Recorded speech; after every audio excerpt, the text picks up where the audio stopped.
Hi photographers, this is your captain Garmanso and you are watching Self-Realism Devil Phone Photography's YouTube channel.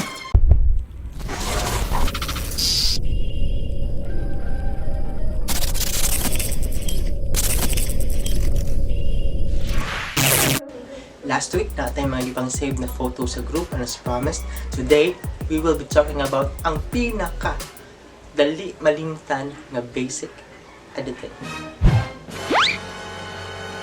Oh no! Yes, sir.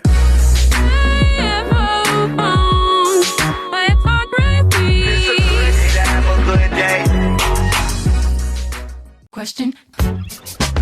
Unsa ang pinakadali malimtan nga basic editing?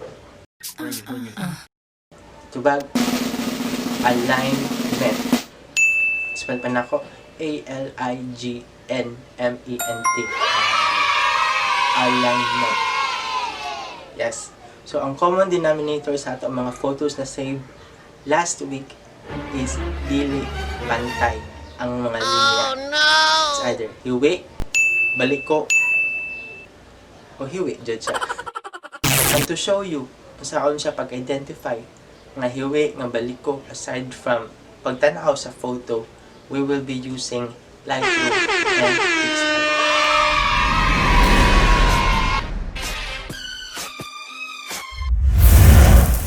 So to start, ano na to ng picture ni Maymay? Ato lang mo sa geometry. Here. And then, there is my right. I-level ni mo siya. Then, hiwi na siya. If you notice. This is before.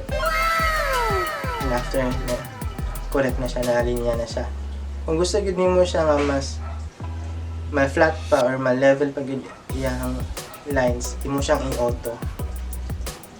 This is before. Hayang perspective niya na siya. Ganyan. Next, photo kaning kang selfie. Pagtanaw na ko ani sa post pa lang daan, napansin na ako ni kaning diri nga part. Kaning atop sa sakyanan is di siya pantay. So that's why yun ko nga this will qualify sa to ang topic. So again, go to geometry. Imo siyang i-level. Malinya na siya. So from that, mas komportable ka nga tan-awon mo siya. So ang essence ani niya is ang picture is na siya balance. Pwede nimo po siya i-auto na ang picture mas straight siya. Then kaning relax. Kani kung sa trees, makaingon ko nga, hiwi ba ni or dili? So, for me to be able to identify that, again, let's go to geometry. Mo siyang i-auto. For level, mo siyang i-level. Hindi siya. So, hiwi siya. So, kani siya is AI ni siya identified. So, ang computer na mismo mag-identify kung asa yung straight. So, from this, ano siya,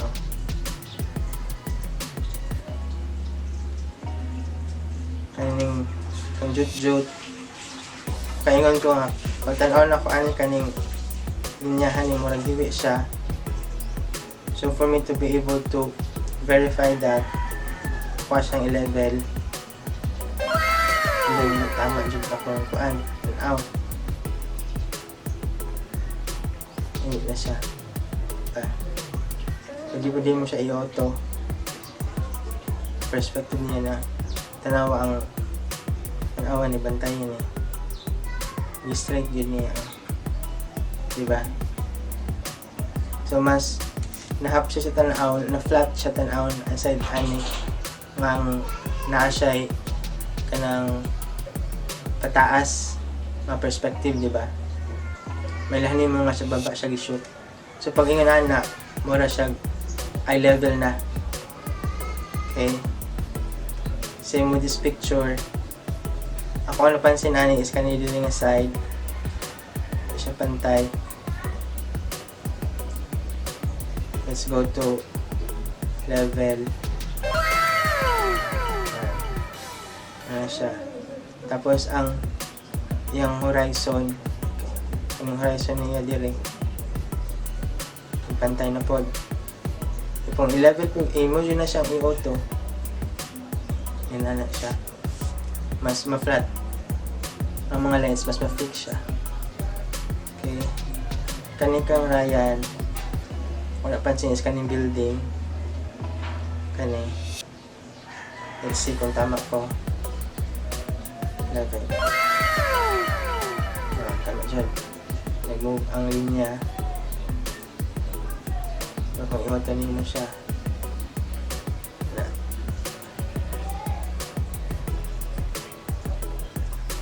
Kani obvious kayo. Iyahang ang problema ani is ang horizon. So, kung ato siyang i-level,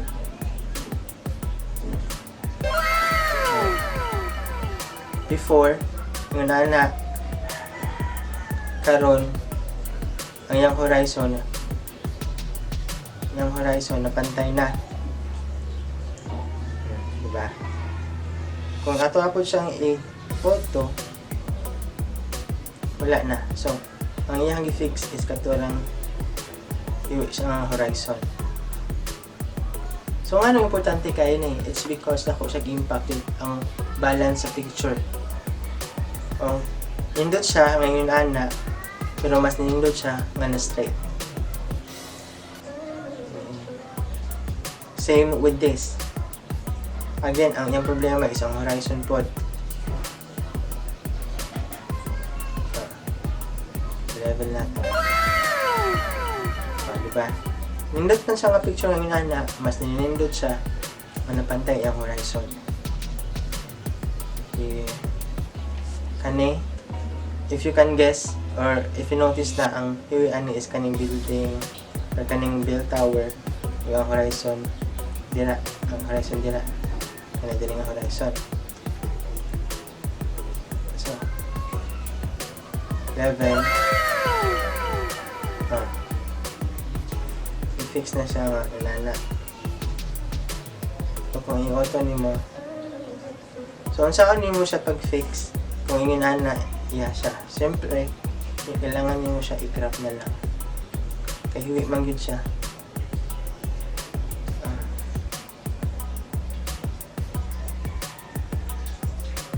Napagyaman ko lang. Pero hiwi din siya. So, para ma-fix siya, mabantay niyo mga mabalance ang picture. Kailangan mo siya gamitan ingon yung editor.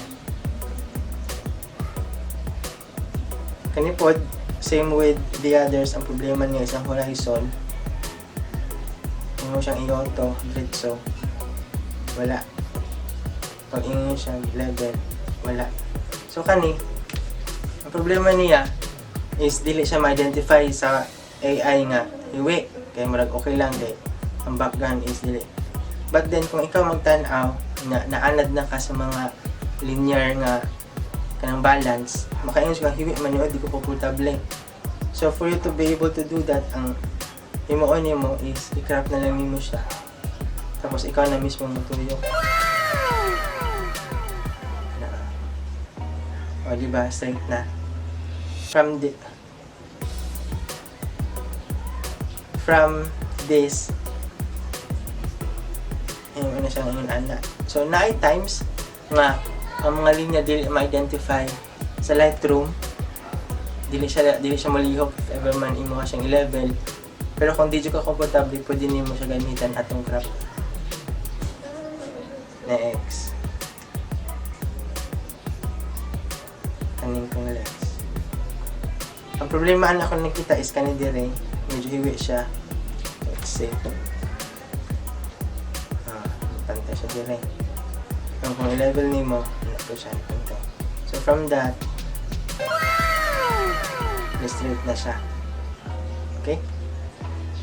And then kani, makain ko nga straight na manidaan. Ano ko siya problema niya? Yung ko nga, itry doon na ito ikuan ba?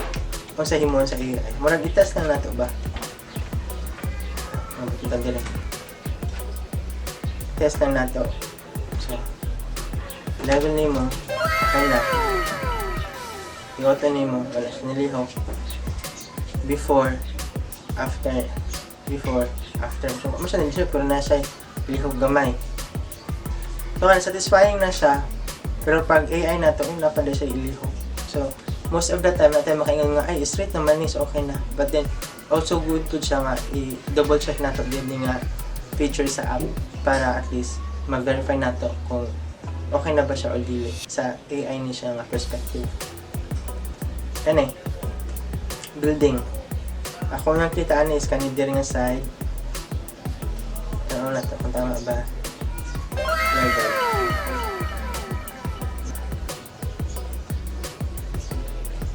So from that perspective na medyo kanang nakalin siya,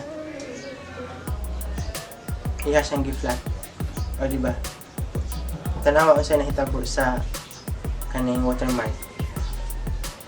From that straight, pag ayos sa perspective, gi-flat siya. Yung nahitabo. Next. This one. Yung ko nga, ang problema natin is yung horizon gihapon or ang linya dili. Let's confirm level. O, diba? Tama. So, detailed siya. Kung i-auto natin siya, mapansin ninyo ni kaninga linya. O, diba? Yeah. Kanipod. Akong napansinan ni una is kaning diling. Kaning diling nga side. Let's confirm level.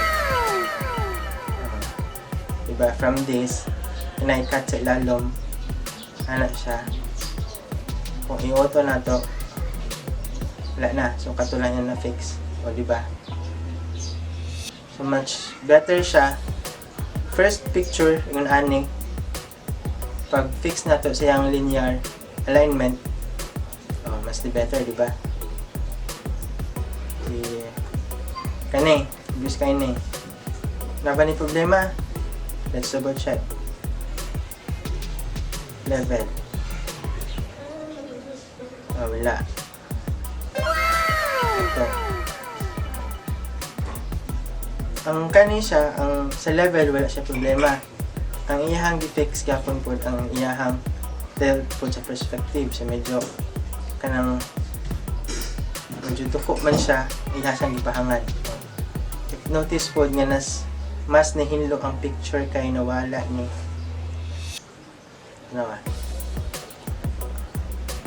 yan, diba? So mas nahinlo ang picture. So ang perspective niya nga medyo baba pagka picture karong gi-ulo na siya na siyang inhala.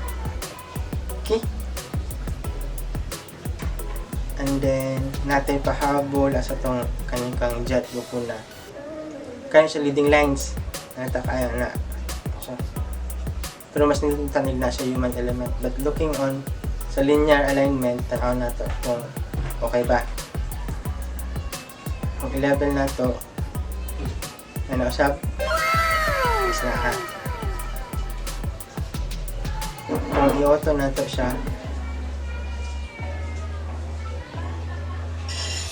from that to this. So, ang napansin ninyo, ang nausag is kanilin niya sa ubos. Affected. No? From this to that. Okay. So, mas ni-half-size siya. Ang picture, mas ni-half-size ang from this. Ang komportable ka to that na medyo kanang fix na ang yung linear balance. So, most of the time, ingon ko nga pinaka basic editing pinakadali nga basic pinaka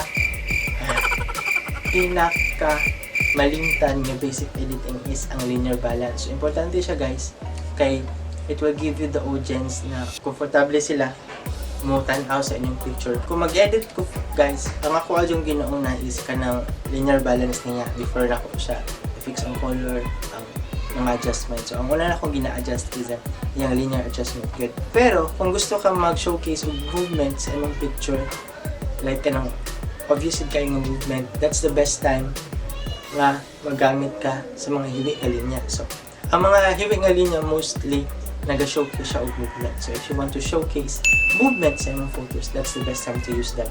Pero, natay problema. Yes, natay problema. Kaning nga feature sa Lightroom, available lang siya. Kaning geometry is available lang siya sa mga paid subscription. So, kung wala ka lang subscribe, Oh no! dili ka or imuhang app dili siya active kani enable siya kani nga edit dapit. So atong himuon, it's either dili nimo siya sa crop dulaon tag na to ha, dili nimo siya sa crop dulaon para mas straight siya. Diba? Para mas straight siya. So, kung wala kay Lightroom sa PixArt, same lang yapon na process. Para to picture. Sa ihapong crop, mapantay mo siya dire. Using PixArt. Ang PixArt pwede na ako siya perspective nga tool. Pwede niya siya stretch ang keyword or ang up o down para mas makuha niya imong gustong effect para diba? Yun ano. From this to that.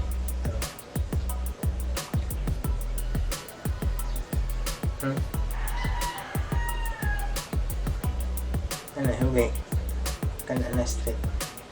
So, yun na siya paggamit sa PixArt. Discard.